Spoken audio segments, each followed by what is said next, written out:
વલભીપુર ગયા હતા ને અમારે થયો છે ધક્કો બહુ મોટો. તો ગુડ મોર્નિંગ ગાઈસ. તો ફરી એકવાર તમારું બધાનું હાર્દિક સ્વાગત છે મારા બ્લોગમાં. તો ભાઈ જો અત્યારમાં કામ કરી નાખ્યું છે, કપડાં સુકાઈ ગયા છે મસ્ત. તો કહેવાય ને કે ભાઈ અત્યારે તો અચાનક જ હવે અમારે વલભીપુર જવાનું થયું છે ને કેમ જવાનું છે તો હું તમને કહું. અને પ્લસ અત્યારે અમારે કહેવાય ને મસ્ત નવું ઘર બન્યું છે અને અત્યારે જે કહેવાય ને કે દિવાલને પાણી સરખું નથી મળ્યું એટલે એટલી ગરમી થાય છે અતિશય, મતલબ ઘરમાં તો ગમતું જ નથી.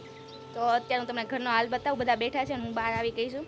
અને અત્યારે જો અહીંયા કહેવાય ને લીંબુડીએ મસ્ત ઠંડો પવન આવે એટલે હું અહીંયા બહાર ઊભી છું. તો હું કંઈક કહેવાય ને કે ચંપુ જેવી જ લાગુ, પણ મેં તેલ નથી નાખ્યું. આટલી ગરમી થાય છે ને આ પરસેવાને લીધે જુઓ. હાલો હું તમને એકવાર બતાવું, બધા જો કામ કરે છે અંદર ગરમી એટલી થાય છે એની કોઈ વાત જ ન પૂછો. ગુડ મોર્નિંગ, જય શ્રી કૃષ્ણ. અને જો અમારે ગરમી એટલી થાય ને એમાં જો કુલર શરૂ છે. અમારા વિપુલભાઈ કહેવાય ને નેટવર્કના લીધે છે ને બહાર કામ કરવા આવી ગયા છે, અંદર નેટવર્ક જ નથી આવતું. તો ત્યાં કુલર શરૂ છે અને અહીંયાથી કહેવાય ને જરી ગમતા પવન જાય છે એટલે ગરમી ને ઠંડી બધું અંદર જ છે. અને આજે આપણે વલભીપુર જવાનું છે, કેમ જવાનું છે ત્યાં જઈને જ કહીશું. કામ મમ્મી ચાલો. તો અત્યારે જો ગરમી કેટલી છે ને પપ્પા ગયા છે ખેતરે કપડાં. તો કહે છે ત્યાં હું મમ્મી જો બસ સ્ટેન્ડ આવી ગયા છે ને ક્યારેક તો બસનું નક્કી જ ન હોય. અને આજે તો પપ્પા કહેવાય ને ખેતરે છે એટલે પૂછ્યું તો પપ્પાએ કીધું કે ગઈ છે બસ ઉપર. તમે બે જો આવી ગયા ફટાફટ. અને આજ તડકો છે જો કાંઈ નક્કી ન હોય. ઘડીકમાં જો વાદળાય છે યાર, ઘડીકમાં કહેવાય ને 5-10 મિનિટમાં વરસાદ આવી જાય. આજ કોઈ પેસેન્જર છે નહીં અમારા સિવાય. પાસપોર્ટ સાઈઝના ફોટા પડ્યા એટલે આપણે આવી ગયા છીએ ફોટા પાડવા માટે. સ્માઈલ 10 મિનિટ જેવું થશે, 10 મિનિટમાં આવી આપણી કોપી તૈયાર. તો ગાઈસ અત્યારે અમે લોકો વલભીપુર આવ્યા છીએ અને આપણે પાસપોર્ટ સાઇઝના ફોટા ને એવું કરાવવાનું હતું તો એ થઈ ગયું છે આપણું કામ. અને હવે અત્યારે છે ને માર્કેટ બાજુ આવ્યા છે, આપણે અહીંથી જઈએ છીએ. જોઈએ કંઈક માર્કેટમાં જ લેવા જેવું હશે તો લેતા જશું. એમાં આજે તો મમ્મીને બીજ છે.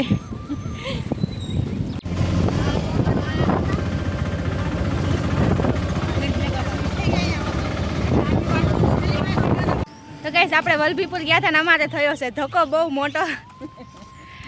તો ગાઈસ કહેવાય ને કે અમે લોકો ગયા હતા અત્યારમાં છે ને બેંક અકાઉન્ટ ખોલાવવાનું હતું, કારણ કે મેરેજ પહેલાં બંધ કરાવી દીધું હતું અને હાલ અત્યારે જરૂર છે તો ખોલાવવા જવાનું હતું ને. તો કહેવાય ને કે અહીંયા આપણે ગામમાં તો છે પણ અહીંયા તો અત્યારે કંઈ મેળ આવે નહીં આપણે, તો વલભીપુર જવું પડ્યું એટલે ખોલાવવા. પણ તોય ધક્કો થયો કારણ કે સાઈડ હતી બંધ. અને આવા તડકાનું હું મમ્મી જો બે જઈને આવ્યા છીએ અને અત્યારે હવે ઘરે જઈને જો રસોઈ હજી બાકી છે. જોકે આજ પપ્પા ખેતરે ગયા એટલે પપ્પા કે મારી તો વાત ન જોતા, પણ વિપુલભાઈ બહુ ભૂખ્યા થયા હશે. બપોર સાત આવી જાય એને ગાઈસ કહેવાય ને એ સારું તો એ થોડી આપણને ખબર હોય. અને કહેવાય ને કે બધા એમ કહે ને કે ભાઈ વિડીયો બનાવો હાવ કહેવાય ને હાવ હેલા છે આ બનાવી નાખી દીધા, પણ એની માટે કહેવાય ને કેટલી મહેનત કેટલા ધક્કા થાય ને તો અમને જ ખબર છે. તો કોઈ કામ કહેવાય નાનું નથી, એટલા માટે છે ને જે કોઈ કાંઈ કામ કરે છે ને એનાથી કંઈક કહેવું નહીં, એકવાર તમારે કરીને જોવું તો ખબર પડે.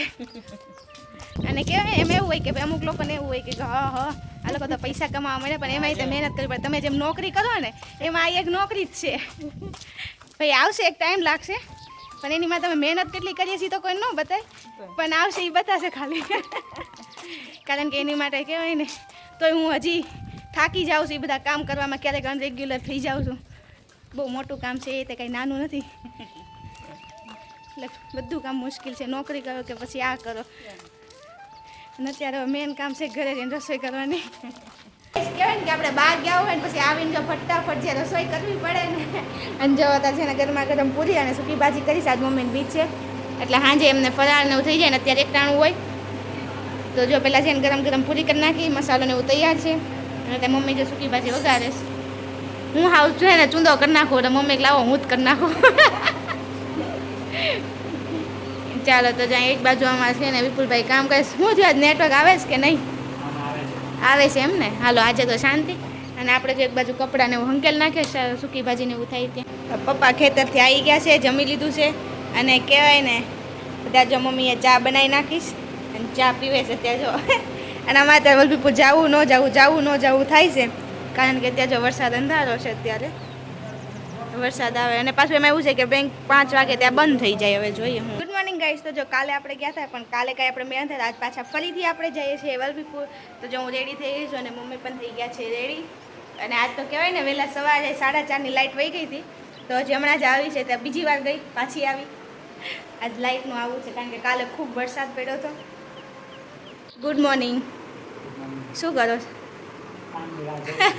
કેમ ન થયું હજી?